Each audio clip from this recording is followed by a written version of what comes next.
Good morning students. तो आज हम हिंदी ग्रामर की बुक का चैप्टर 3 शब्द और वाक्य स्टार्ट करेंगे।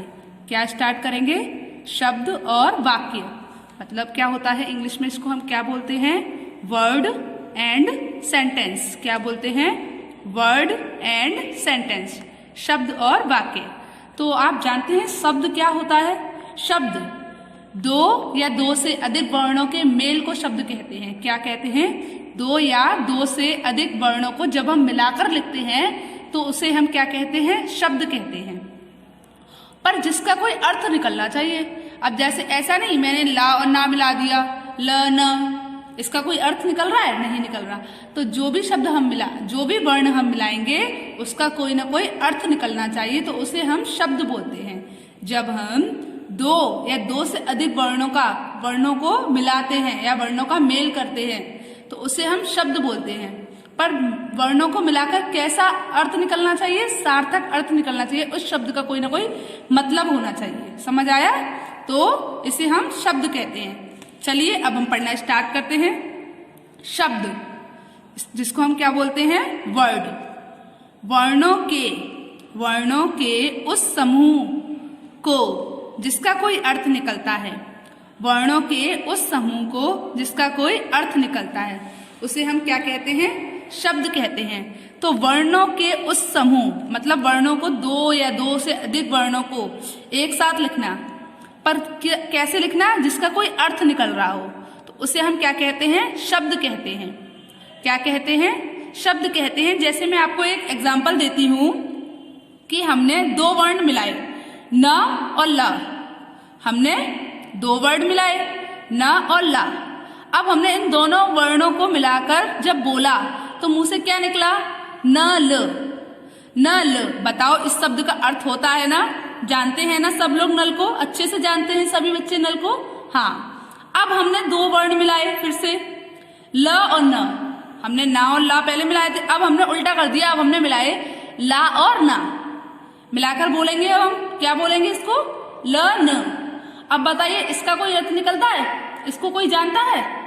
इस शब्द का कोई अर्थ है? इसका मतलब नल तो एक शब्द है पर लन एक शब्द नहीं है, क्योंकि जिसका कोई अर्थ नहीं निकलता वो शब्द नहीं कहलाते और जिनका अर्थ निकलता उन्हें हम शब्द कहते हैं। चलिए अब डेफिनेशन को पढ़ लेते हैं एक बार।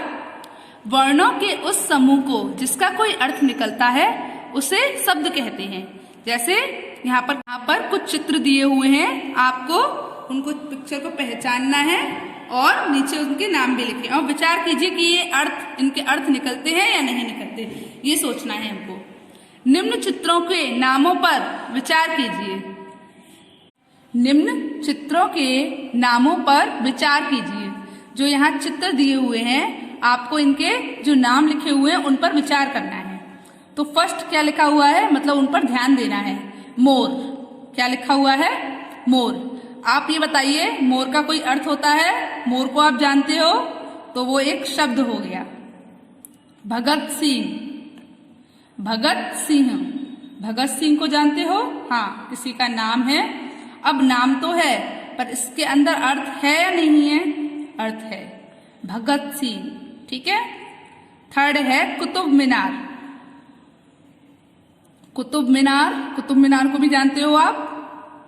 जानते हो ना? इसका भी कोई अर्थ है, ये चीज भी है। चलिए फोर्थ नंबर पे दिया है आपका शेर। क्या दिया है? शेर। शेर को भी आप जानते हो, शेर का भी कोई ना कोई अर्थ होता है। शेर होता है मतलब। ताजमहल। ताजमहल का भी कोई ना कोई अर्थ होता है। ताजमहल आप जानते हो। तो यहाँ जितनी भी पिक्चर दी हुई हैं आप उनको जानते हो, उनको अर्थ भी होते हैं। ठीक है, आप उनको जानते हो, आप उनको पहचानते हो, अच्छे से जानते हो, उसका कोई ना कोई अर्थ है, ये चीज है। पर अभी जब मैंने बोला था लन, कोई लन शब्द का कोई अर्थ था? नहीं था। चलिए अब हम नीचे पढ़ते हैं। चलिए तो अब हम आगे देखते हैं। ऊपर दिए गए चित्रों के नाम शब्द कहलाते हैं। ऊपर जो चित्र दिए हुए थे उनके नाम क्या कहलाते हैं? शब्द कहलाते हैं। क्यों कहलाते हैं? क्योंकि इनका एक निश्चित अर्थ था। क्योंकि इनका एक निश्चित अर्थ है।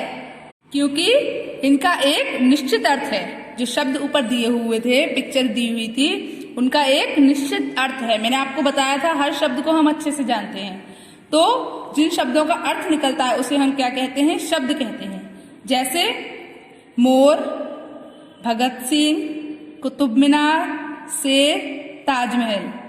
अब आपको ये तो मैंने आपको बताया था कि कैसे बना मोर। माँ, ओ, दो वर्ण, र, अ, 4 वर्णों को मिलाया तो क्या बना? मोर बना। अब भगत सिंह भी इसी तरीके से भ, अ, ग, अ, त, अ, सी, ई, हाँ। तो जब किसी भी वर्ण पर हलंत लगा होता है तो क्या होता है? तो वो अक्षर आधा हो जाता है। पर जब हमने उस पर ओ की मात्रा लगा दी तो उसको हमने किस तरीके से लिखा? मो। रा पर भी आधा हलंत लगा हुआ है। अब इसके बाद क्या बना है? र, अ। तो अब इसके साथ मिलाकर ये पूरा हो गया। तो क्या हो गया? मोर। सेकंड है भगत सिंह। भ, ग, त, सी, बिंदी लगी हुई है, उसकी अंग ह। तो जब भी किसी भी व्यंजन पर हलंत लगा होगा तो वो आधा व्यंजन होगा। उसके बाद जब कोई स्वर की या मात्रा या स्वर लग जाएगा, उसके बाद जब कोई स्वर लग जाएगा तो वो अक्षर पूरा हो जाएगा। जैसे भ और आ को मिलाकर क्या बना? भ बना सिर्फ। समझ आया? चलिए अब हम आगे चलते हैं। यदि इन वर्णों को आगे पीछे लिख दें तो शब्द सही नहीं बनेगा। अगर हम इन वर्णों को, जो यहाँ वर्ण लिखे हुए हैं, इन सबको, जैसे अब भा के बाद में ता लिख दूं, गा बाद में लिख दूं, भतक कर दूं, भतक का कोई अर्थ निकलेगा? नहीं निकलेगा। अब जैसे यहाँ मोर लिखा हुआ है, अब मैं कर दूं रमो, रमो कोई अर्थ होगा? नहीं होगा। यहाँ पे शेर लिखा हुआ है, मैं कर दूं रसे, तो ऐसा करने से कोई अर्थ निकलेगा? अगर हम इन शब्दों को आगे पीछे करते हैं तो इनका अर्थ नहीं होगा, तो फिर ये शब्द भी नहीं बनेंगे। क्योंकि शब्द तो तभी बनेंगे जब उनका कोई अर्थ निकलेगा। ओके, तो समझ आया कि 2 या 2 से अधिक वर्णों का मेल, जब 2 या 2 से अधिक वर्ण मिलते हैं और उनका कोई सार्थक अर्थ निकलता है, उसे हम शब्द कहते हैं। उसे हम शब्द कहते हैं। तो जब हम यहाँ पर इन वर्णों को अगर थोड़ा भी आगे पीछे करते हैं तो उससे क्या हो जाएगा? इनका अर्थ बदल जाएगा। अगर अर्थ नहीं निकलेगा तो ये शब्द भी नहीं होंगे। फिर ये क्या हो जाएंगे? शब्द सही नहीं बनेंगे। तो जब शब्द ही नहीं होंगे तो अर्थ कैसे निकलेगा बताइए? शब्द गलत हो जाएंगे ना। तो आपको समझ आया? यदि हम इन वर्णों को आगे पीछे लिख देते हैं, अगर हम किसी को आगे और किसी को पीछे जरा सा कर देंगे तो शब्द सही नहीं बनेंगे। समझ आ गया? चलिए अब आगे पढ़ते हैं। खरगोश दौड़ता है, सांप रेंगता है। खरगोश दौड़ता है, सांप रेंगता है। वर्णों के सार्थक तथा क्रमबद्ध समूह को शब्द कहते हैं।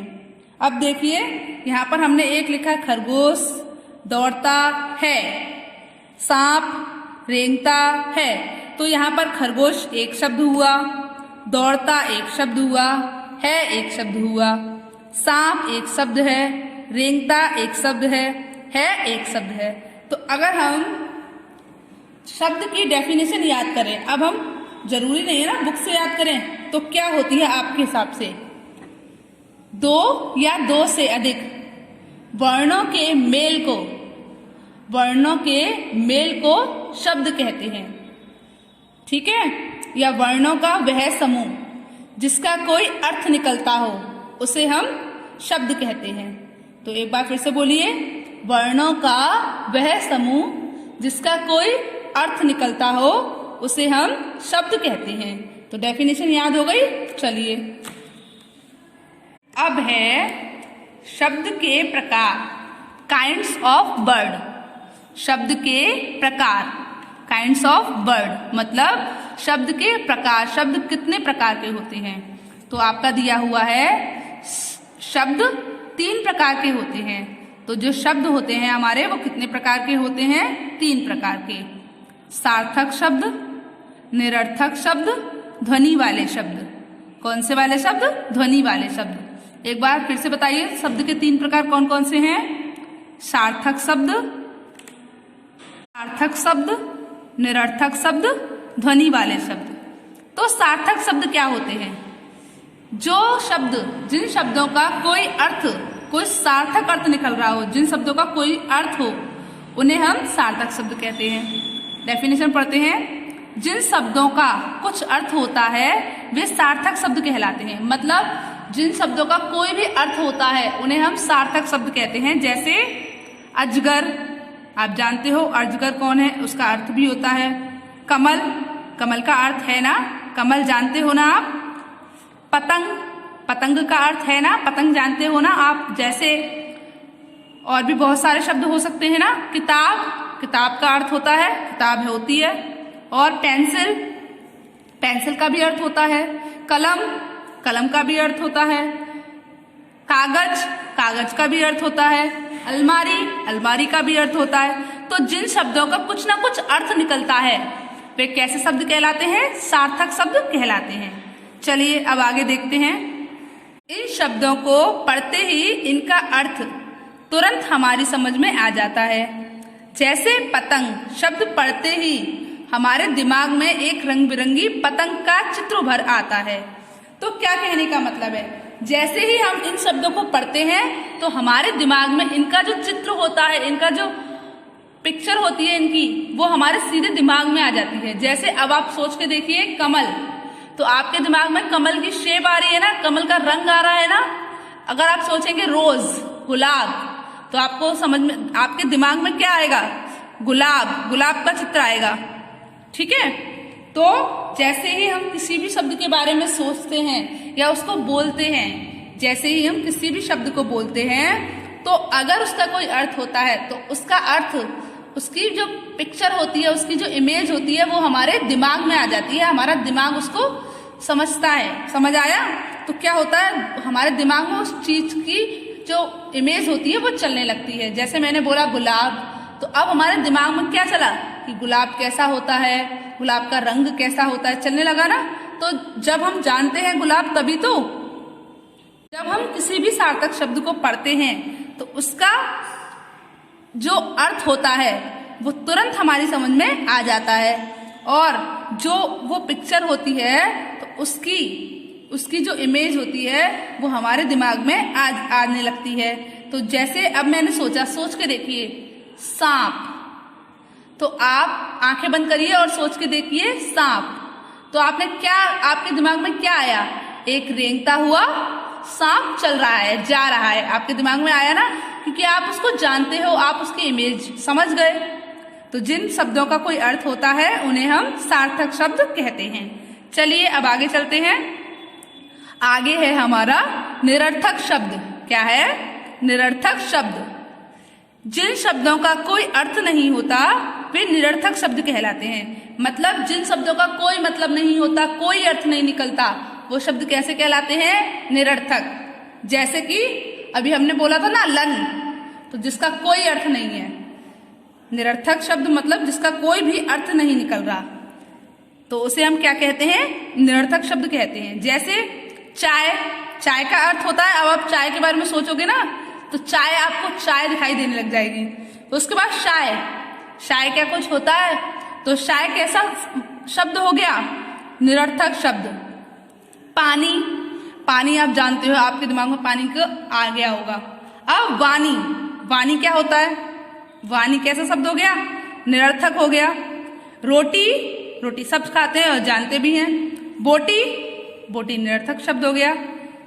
आदि, चाय, शाय, पानी, वाणी, रोटी, बोटी आदि में यहाँ साय, वाणी तथा बोटी, जैसे चाय, शाय, पानी, वाणी, रोटी, बोटी आदि, यहाँ शाय, वाणी तथा बोटी निरर्थक शब्द हैं। जो मैंने आपको पहले ही बता दिया कि चाय, शाय, वाणी और बोटी निरर्थक शब्द। समझ आया? निरर्थक शब्द जिनका कोई अर्थ नहीं होता है, जिनका कोई मतलब नहीं निकलता है, उन्हें हम निरर्थक शब्द कहते हैं। अब हमारा जो तीसरे नंबर का जो शब्द होता है वो होता है ध्वनि वाले शब्द। ध्वनि वाले शब्द, जिन शब्दों से किसी ध्वनि का पता चलता है, जिन शब्दों से किसी आवाज का पता चलता है, उन्हें हम ध्वनि वाले शब्द कहते हैं। जैसे काव, काव, तो आप जानते हो ना काव काव कौन करता है? कौवा करता है। तो कौवा की आवाज कैसी होती है? काव काव। चींची चींची, तो चींची कौन बोलता है? चिड़िया बोलती है। तो चिड़िया की आवाज कैसी होती है? चींची। तो काव काव कौन करता है? कौवा करता है। तो कौवा की आवाज पता चलती है आपको। क्या पता चलता है? कौवे की आवाज पता चलती है कि कौवा कैसे बोलता है? काव काव। अब सेकंड लिखा हुआ चींची, तो चींची बताइए कौन बोलता है? चिड़िया बोलती है। तो जब आपको चींची सुना आपने तो आपको क्या पता चला? किसकी आवाज पता चली? चिड़िया की। अब भौ भौ बताइए किसकी पता चली? कुत्ते की। अब मैं कौन करता है? बकरी। तो इससे किसकी आवाज पता चली?